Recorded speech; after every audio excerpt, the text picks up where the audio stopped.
안녕하세요. 저는 살면서 삶이 참 기구했지만 참 복받았다라는 생각을 많이 하면서 살았습니다. 이게 무슨 소리인가 싶으시겠죠. 참 힘든 삶을 살았지만 어린 시절부터 저를 도와주신 얼굴 없는 천사 덕분에 불우한 가정 환경에도 제가 하고 싶은 공부 열심히 할 수 있었거든요. 저는 어렸을 때 고아가 되어 할아버지 손에서 자랐습니다. 7살 때까지는 부모님이 있어 나름 엄마와 아빠를 불렀던 기억들이 선명하게 남아있기는 해요. 엄마와 손잡고 놀이터에 갔던 것, 엄마와 시장에 가서 장 보고 집에 돌아오는 길에 과자도 사 먹었던 기억 등 따뜻하고 좋았던 기억들이 있었어요.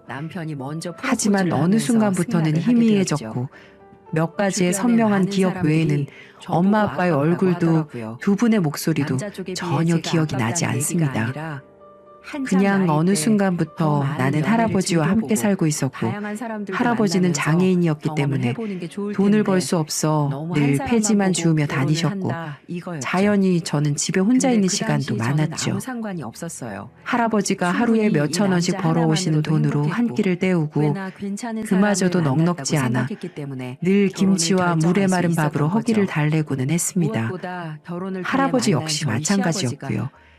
심지어 할아버지는 손가락이 온전하지 못했던 탓에 저는 초등학교도 들어가기 전부터 제가 밥상을 다 차려드리고 설거지에 온갖 집안일을 하나하나 다 해야 했어요. 그때까지만 해도 그게 모든 사람들이 다 그렇게 사는 줄만 알았습니다. 하지만 초등학교에 들어가고 나니까 그게 아니라는 걸 깨닫게 되었죠. 다들 엄마가 따뜻하게 차려주시는 아침밥에 매일같이 등굣길을 함께 해주는 아버지를 간접적으로 보면서 가족의 형태나 모습들은 원래 이런 거라는 걸 그때 알 수 있었습니다. 제가 일반적이지 않은 환경에 처해 있다는 걸 그때부터 제대로 알게 된 거죠. 그로 인해 처음에는 혼란스러운 시간도 많이 가졌습니다. 왜 나만 이런 환경에서 커야 하는지 원망스러운 마음이 많이 들더라고요.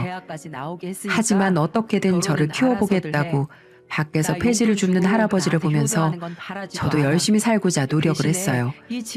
그래서 그런 기적이 저에게 찾아온 걸까요?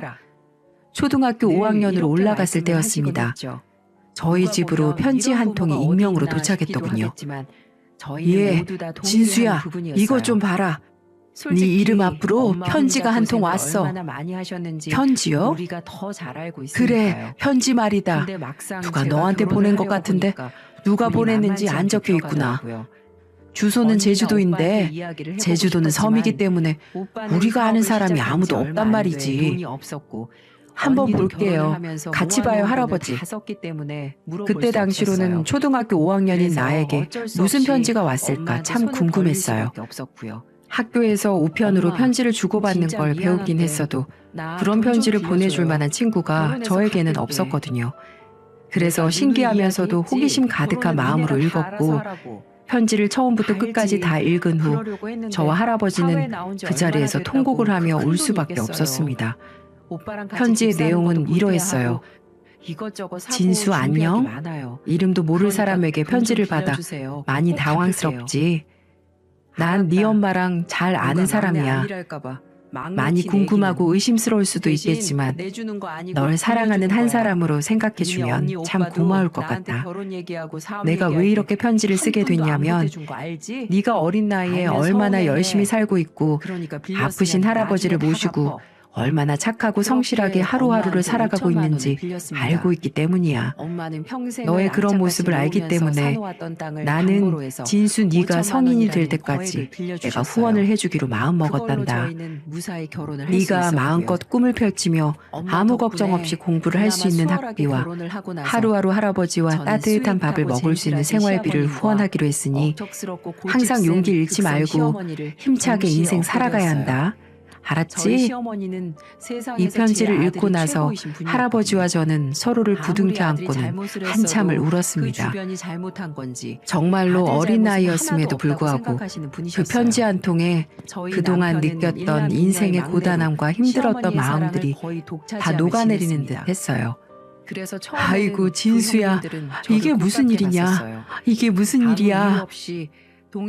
그렇게 할아버지와 저는 이름도 모를 분이 보내주시는 후원금을 받기로 결정했고 그때부터 저는 그 후원자님과 소통을 하며 지냈습니다. 그분과의 소통은 오로지 편지로만 이루어졌어요. 그리고 처음 받은 편지부터 시작해서 계속해서 주고받은 편지들은 하나도 남기지 않고 모두 간직했죠. 저에게는 기적 같은 선물이었고 평생 잊어서도 잊어버려서도 안 되는 귀한 보물이었으니까요. 그 이후에 후원자님은 정말 매달 정확한 날짜에 맞춰서 할아버지 통장으로 넉넉하게 생활을 할 수 있는 생활비와 학비를 보내주셨어요. 그 덕에 저는 아주 넉넉하게는 아니더라도 따뜻한 밥과 햄 반찬을 먹을 수 있게 되었고 계절에 따라 옷도 사서 입을 수 있었어요. 그렇게 하루하루 감사하고 행복한 삶을 살았지만 저에게도 오지 않을 것 같았던 사춘기라는 게 오더라고요. 초등학교를 지나 중학교 2학년이 되면서 방황이 시작되었습니다. 나는 왜 남들처럼 부모가 없어야 하고 아픈 할아버지의 후원이나 받으며 살아야 하는 걸까? 이런 생각이 들었거든요. 나도 엄마 아빠라는 말도 해보고 싶고 집에 친구들을 데리고 와서 하루 종일 컴퓨터 게임하며 놀고 싶은데 하물며 내 방에 내 침대에 내 컴퓨터에 큰 텔레비전과 멋진 아빠의 자동차도 있으면 좋겠다는 생각을 하면서 그중 어떤 것도 누릴 수 없는 저의 삶이 너무 비참하게만 느껴졌습니다. 그때부터는 정말 후원자님께 편지도 보내지 않고 편지가 오더라도 아예 읽어보지도 않으면서 시간을 보냈어요. 할아버지도 마음을 잡지 못하고 계속해서 집 밖을 겉도는 저를 보며 많이 힘들어하셨고요. 학교에서 사고도 많이 치는 바람에 할아버지께서 불려오신 적도 많이 있었습니다. 이 녀석아, 정신 안 차릴래? 갑자기 왜 이러는 게야?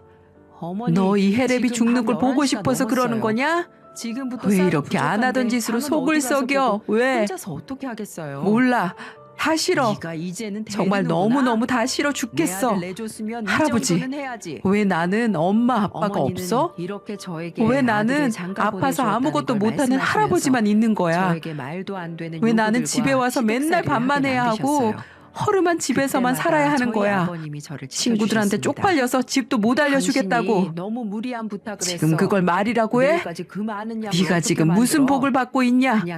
우리보다 힘들게 사는 사람들이 얼마나 많은데 너는 무슨 복이 타고나서 학비도 생활비도 다 공짜로 받아 먹으며 밥 먹고 학교 다니며 살고 있는데 다른 애들은 엄마 아빠랑 같이 살면서 그냥 그 자리에서 용돈 받으면서 살아. 나만 없어. 나만. 내가 부를 수 있는 엄마도 없고 좋은 차 타고 학교 앞으로 데리고 와줄 아빠도 없다고.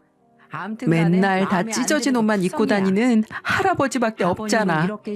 나는 이제 이름도 얼굴도 모르는 사람한테 돈이나 받는 거 싫어. 너무너무 싫어. 할아버지도 싫고 다 싫어. 저는 할아버지에게 비수가 되는 말들을 매일매일 했습니다. 자꾸만 반복되는 일상에 저는 더 밖으로 겉돌았고 매일매일 사고를 쳤어요. 그러다가 큰 사고가 하나 일어나게 되었습니다.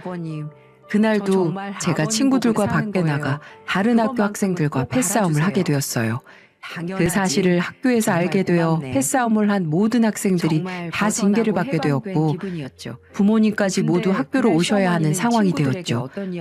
그리고 그로 인해 저는 할아버지를 잃을 뻔했습니다.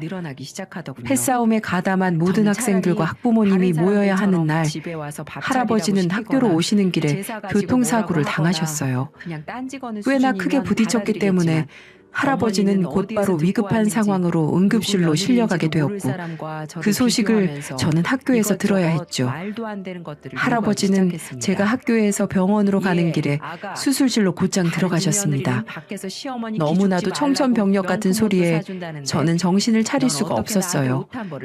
이 세상에 단 하나밖에 없는 가족을 잃을 수도 있다고 생각하니까 어린 나이에 너무나 무섭고 두려워지더라고요. 정신없이 담임 선생님과 함께 달려간 병원에서 기나긴 수술 끝에 다행히도 수술은 잘 되었다는 의사 선생님의 이야기를 들을 수 있었죠. 너무 놀랐던 저는 그 자리에서 주저앉아 울었습니다. 그 어린 나이에 감당하기에는 너무 힘든 순간들이었어요. 하지만 힘든 시간은 거기에서 끝이 아니더라고요. 할아버지의 수술비는 만만치 않게 청구가 되었고 어린 제가 감당할 수 있는 수준이 아니었습니다. 주변에 도움을 요청할 곳도 없었어요. 친척들도 연락을 안 하고 정말 할아버지와 단둘이 외롭게 살았기 때문에 모든 것이 저에게는 감당하기 힘든 것들 투성이었죠. 담임 선생님도 도와줄 수 있는 부분을 찾아주시겠다고 했지만 그 큰 돈을 어디에서 당장 마련할 수 없었고 수술 비용뿐만 아니라 앞으로 해나가야 할 치료비부터 시작해서 입원비가 포함된 병원비 모두 마련할 길이 없었어요. 저는 절망에 빠졌습니다. 그 순간 제가 왜 방황을 했는지, 왜 나 때문에 할아버지가 이렇게 아프셔야 하고 어려운 상황이 되었는지 후회스러웠어요. 제 자신이 정말 죽도록 싫었습니다. 그때 생각난 게 바로 후원자님이었어요. 저는 정말 바짓가랑이를 잡는 심정으로 후원자님께 편지를 보냈죠. 저는 편지를 보내고 나서 간절한 마음으로 기다렸습니다. 그리고 생각보다도 더 빨리 후원자님에게 답장이 왔어요. 후원자님은 저의 어려운 이야기에도 선뜻 1,000만 원이라는 거금을 보내주셨고 그 돈으로 할아버지의 병원비를 전부 해결할 수 있었습니다. 그리고 건강하게 퇴원도 하셨고요. 그렇게 저는 또 한 번의 인생의 큰 빚을 그분에게 지게 되었네요. 그때부터는 저도 다시 정신이 차려지면서 더 악착같이 살아야겠다는 생각이 들더군요. 그날로부터 저는 공부에만 매진을 했습니다. 그 사이사이 후원자님과 소통도 계속해서 했고요. 그분과 연락을 주고받으면서 한 번씩 그분이 너무너무 궁금해졌어요. 누구신지 꼭 뵙고 싶었거든요. 그래서 한 번은 편지를 통해서 만나고 싶다는 의지도 비쳤죠. 하지만 무슨 일에선지 그분은 아직까지는 이렇게만 소통을 하고 싶다고 말씀을 하시더군요. 그래서 제가 보답할 수 있는 길은 무조건 내가 성공해서 잘 사는 모습을 보여드리는 거라고 생각해 저에게 보내주신 돈이 헛것이 되지 않도록 열심히 노력했습니다. 결국 할아버지와 후원자님의 도움으로 저는 당당하게 서울에 있는 로스쿨 법대에 들어가 일부 장학금을 받게 되었고 그때부터는 과외를 다니면서 생활비를 충당했고 학교를 다닐 수 있었어요. 그렇게 저의 삶은 쭉 순조롭다고만 생각을 했죠. 저는 학교를 다니면서 계속해서 공부에 매진을 했고 하루빨리 성공해서 할아버지를 호강시켜주고 싶었습니다. 그리고 후원자님을 찾아뵙고도 싶었어요. 한 번은 후원자님께 편지를 보내 제주도에 찾아가 감사 인사도 드리고 보답을 하고 싶다고 말을 하니까 극구 사양하시더라고요. 지금 본인 상황이 저를 맞이할 상황이 안 된다면서 다음에 기회가 되면 꼭 보자고 하면서 자꾸 미루셨습니다. 그래서 어쩔 수 없이 그날이 오기만을 속으로 내심 기대했어요. 그렇게 제게 순탄한 길만 걸어가고 있을 때쯤 슬프고 힘겨운 일이 발생하기 시작했습니다. 대학교를 다니다 군대를 갓 제대를 하고 본격적으로 공부를 시작하려고 하던 찰나에 할아버지의 건강이 갑작스럽게 악화가 되었거든요. 연세도 많으시고 평소 가지고 있던 지병으로 인해 병원에서도 손을 써볼 겨를도 없이 숙환으로 돌아가시고 마셨어요. 제겐 너무나 큰 슬픔이고 시련이었습니다. 어릴 때는 아무것도 모를 때 부모가 다 떠났기에 어떠한 슬픔을 느낄 새도 없었지만 이번만큼은 아니었어요. 하루빨리 성공해서 호강시켜드리고 싶었던 나의 사랑하는 할아버지가 돌아가셨을 때 저는 세상을 다 잃은 기분이었어요. 한동안은 목소리가 나오지 않을 정도로 울면서 지냈습니다. 장례식장도 아주 초라하기 짝이 없었어요. 그때는 할아버지의 아들인 아버지라는 사람도 며느리라는 저의 엄마도 누구도 오지 않았기 때문에 제 지인들 몇 명하고만 할아버지를 이 세상에서 고이 보내드릴 수밖에 없었죠.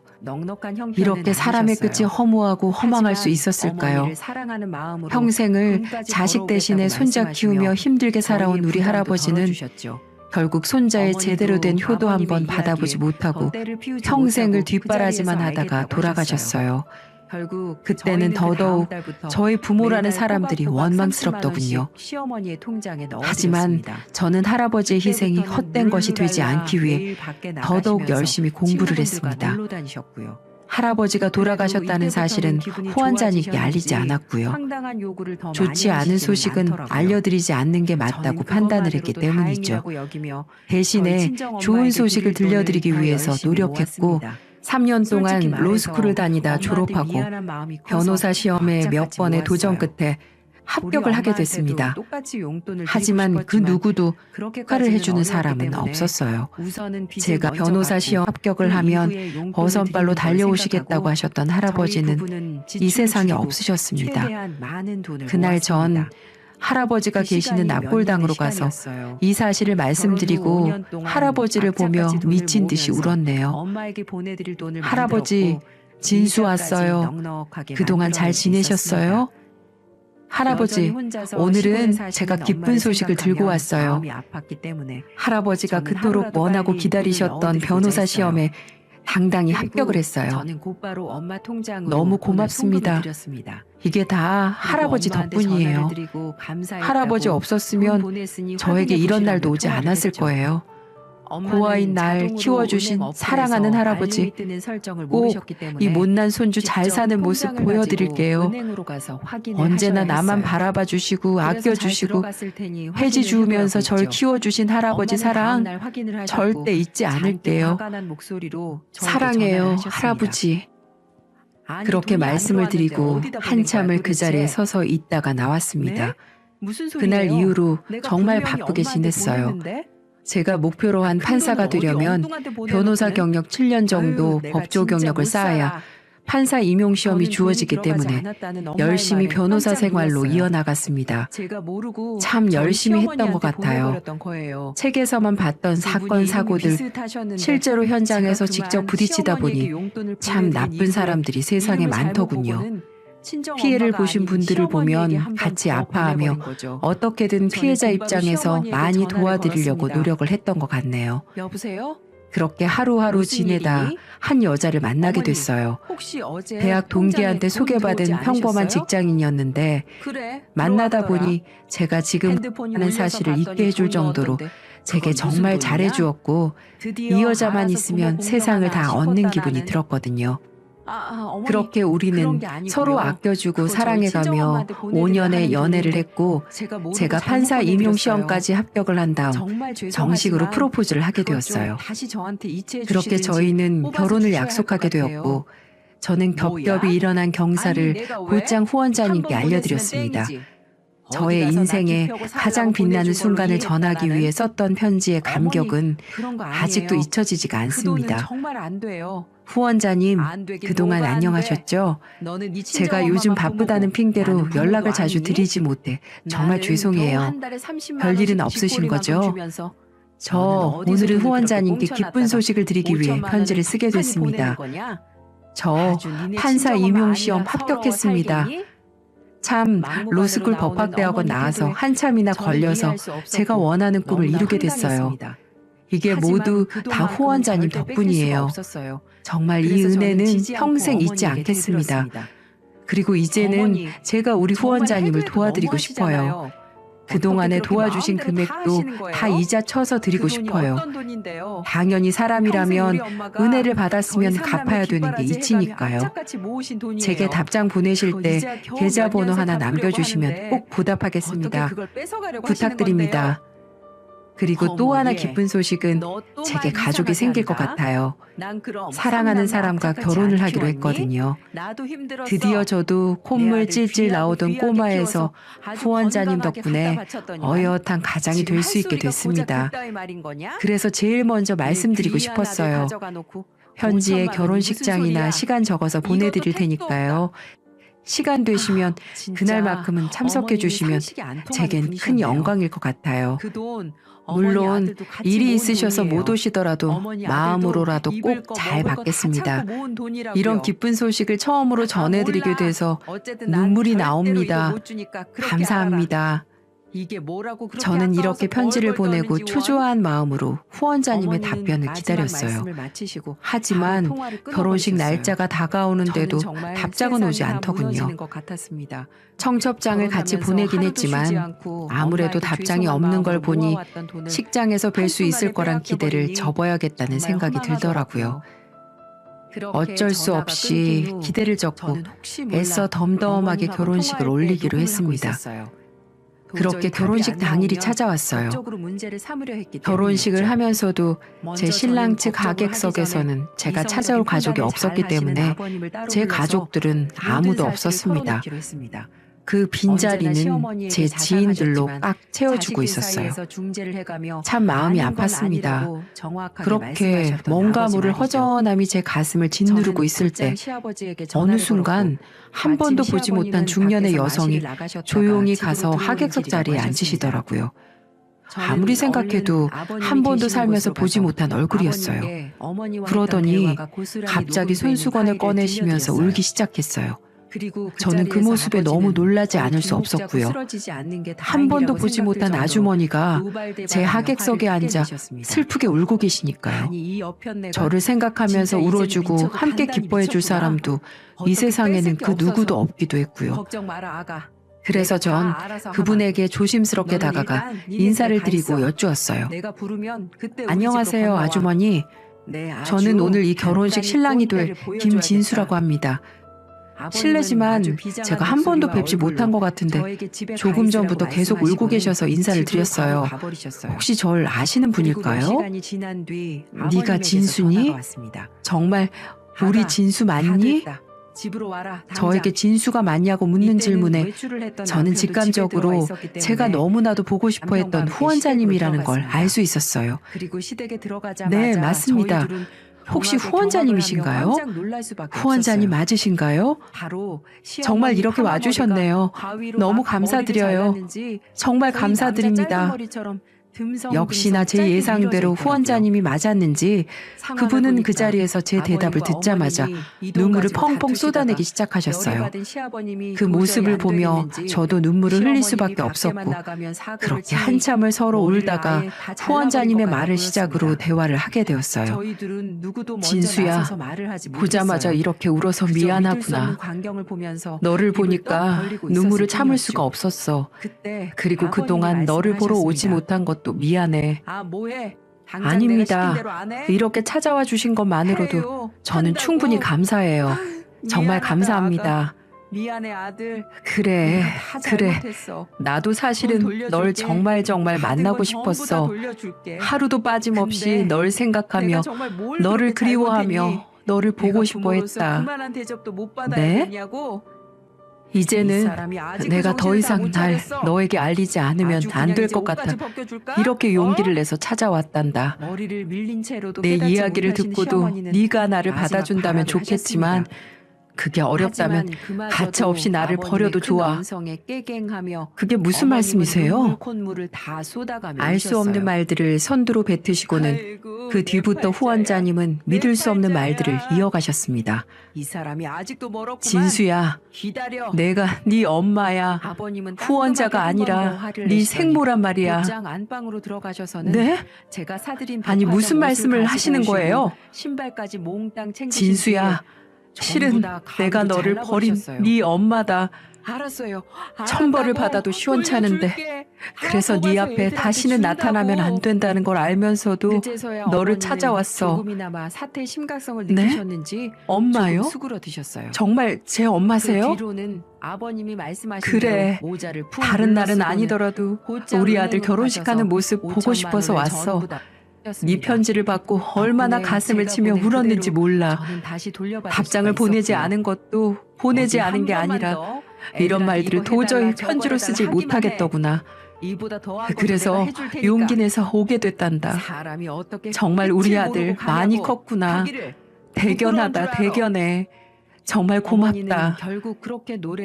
네, 정말 제 어머니라면.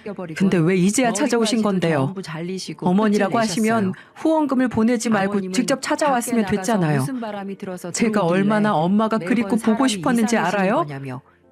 친구들이 어릴 때 항상 엄마라고 부를 때 전 살면서 한 번도 엄마라는 이름을 불러본 적이 없어요.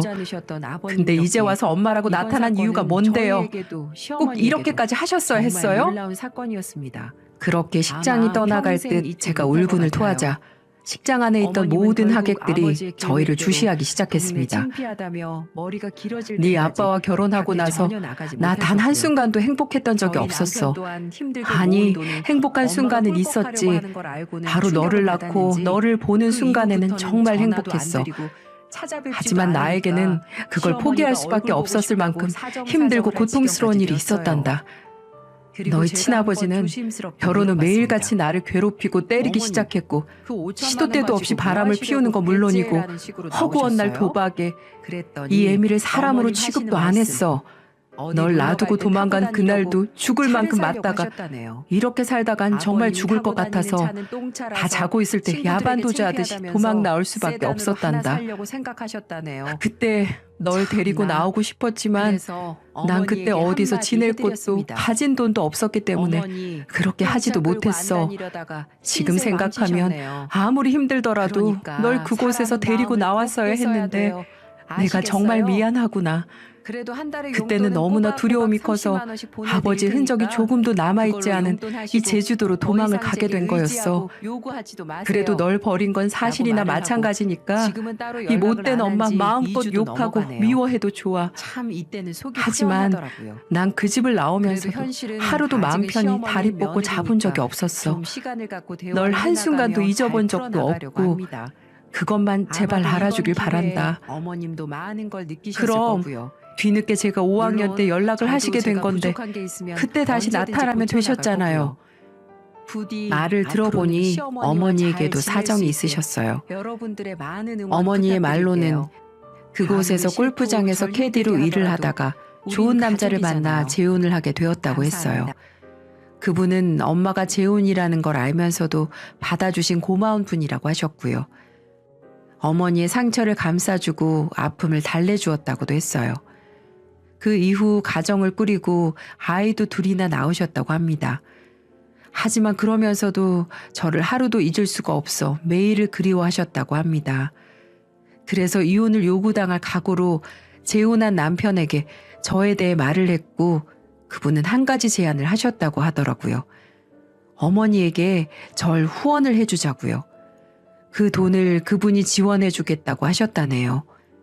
그러면서 대신 엄마의 존재를 알리지 말고 매달 후원금을 보내자고요. 그 이유는 엄마라고 밝히면 제가 혹시라도 나도 엄마와 같이 살게 해달라고 말을 할까봐 그렇게 말씀을 하셨다고 하네요. 그 아저씨 입장에서는 당연히 그건 곤란한 일이었겠죠. 왜냐하면 그 아저씨에게도 어머니와의 사이에서 태어난 어린 자식이 2명이나 있었으니까요. 그 조건으로 저를 후원해 주시겠다고 했고 어머니 입장에서는 옆에 할아버지가 계시니 생활비를 보태준 것만으로도 제게 큰 힘이 될 수 있을 것 같아 동의했다고 했습니다. 그리고 내가 네가 그리운데도 불구하고 찾을 수 없었던 이유는 훌쩍 떠나버린 내가 재혼을 한 상태로 네 앞에 나타나면 네가 방황을 할까봐 걱정되기 때문이었어.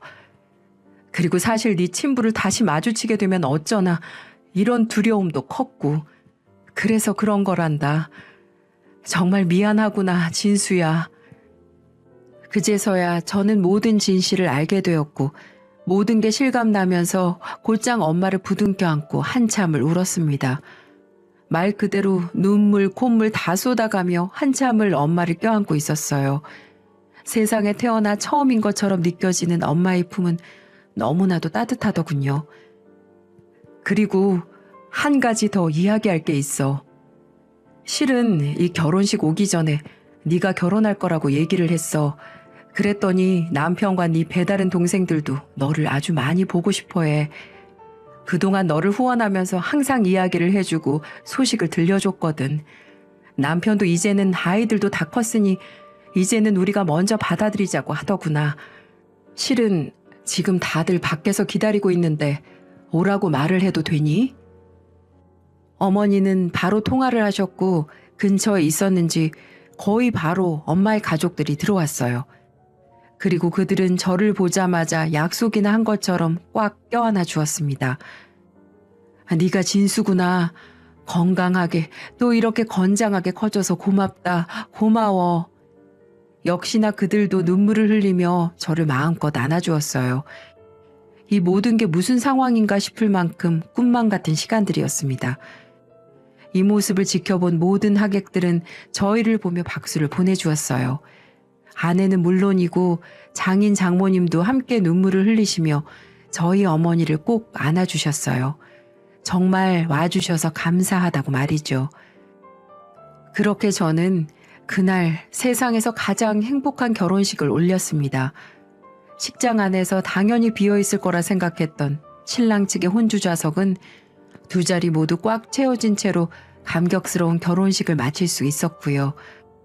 지금은 저도 저희 엄마와 새아버지의 호적으로 들어가 그들의 첫째로 장남으로 2명의 여동생을 둔 오빠로 살아가고 있어요.